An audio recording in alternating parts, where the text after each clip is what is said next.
Praise the lord. దేవుని నామముకి మహిమ కలుగును గాక. ఈరోజు ఈ వీడియో ద్వారా ప్రతి ఒక్క మనిషికి నేను చెప్పాలనుకుంది ఏంటంటే, యేసుక్రీస్తు ప్రభుల వారు బైబిల్లో ఆత్మ అనుసారంగా నడవండి అన్నారు కదా. ఆత్మానుసారంగా నడవండి అంటే ఆత్మదేవుడు వేరు, నువ్వు వేరు అని కాదు. అయితే నిన్ను నువ్వు తెలుసుకోవాలి.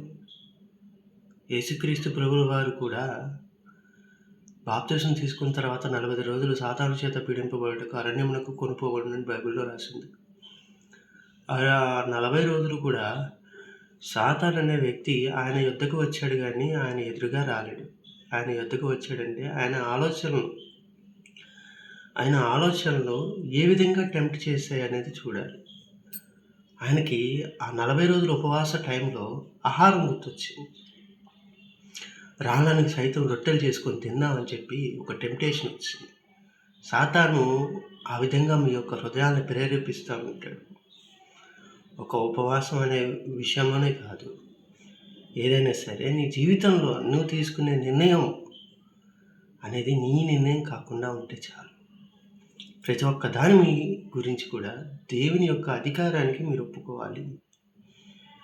అది నేను ఎందుకు అంటున్నానంటే, యేసుక్రీస్తు ప్రభుల వారు ఈ భూమి మీద ఉన్నంత కాలం కూడా ఆయన శరీరానుసారంగా ఎక్కడ కూడా ప్రవర్తించలేదు, ఎక్కడ కూడా జీవించలేదు.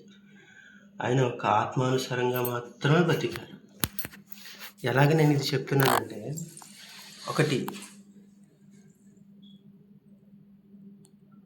ప్రతి ఒక్కళ్ళ జీవితంలో కూడా ఒక పోరాటం అనేది ఏదో ఒక సిచ్యువేషన్లో వస్తుంది.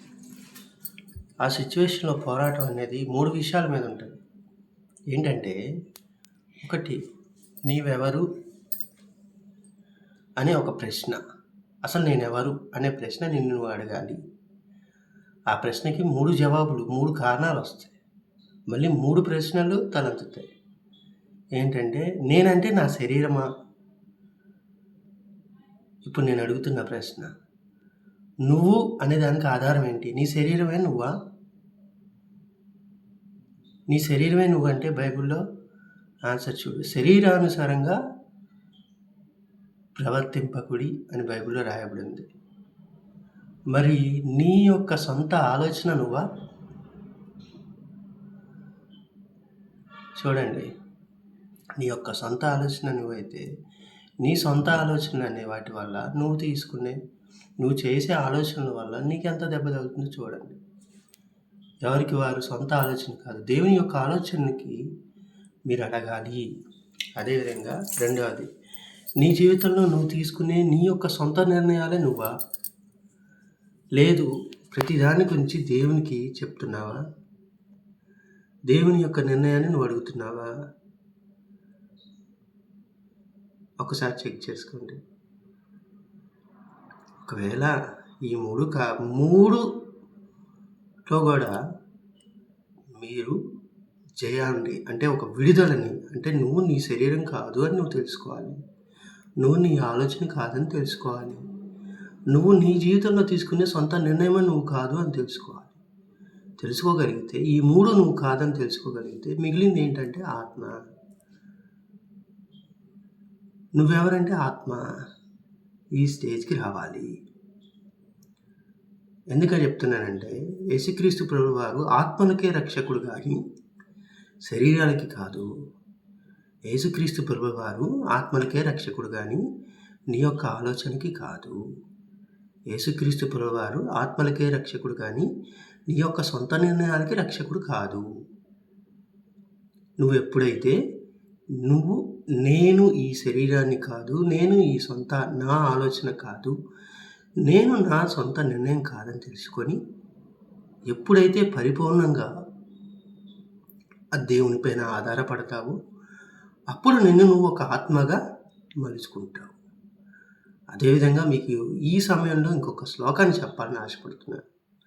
హిందూ మైథాలజీ ప్రకారంగా భగవద్గీతలో ఒక వాక్యం ఉంటుంది. ఏంటంటే, నైనం చిందంతి శస్త్రాన్ని నైనం దహతి పావకః నైనం క్లేదయం చాపు న శోషయతి మారుతః.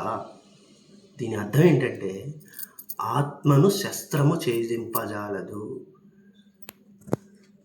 నీకై రూపింపబడిన ఏ ఆయుధము నీమై వర్ధిల్లదు. ఆత్మను జలము తడుపజాలదు. నీవు జలములు పడి దాటి వెళ్ళినప్పుడు అవి నీపై పొర్లిపారవు. అగ్ని ఆర్పివేయను జాలదు.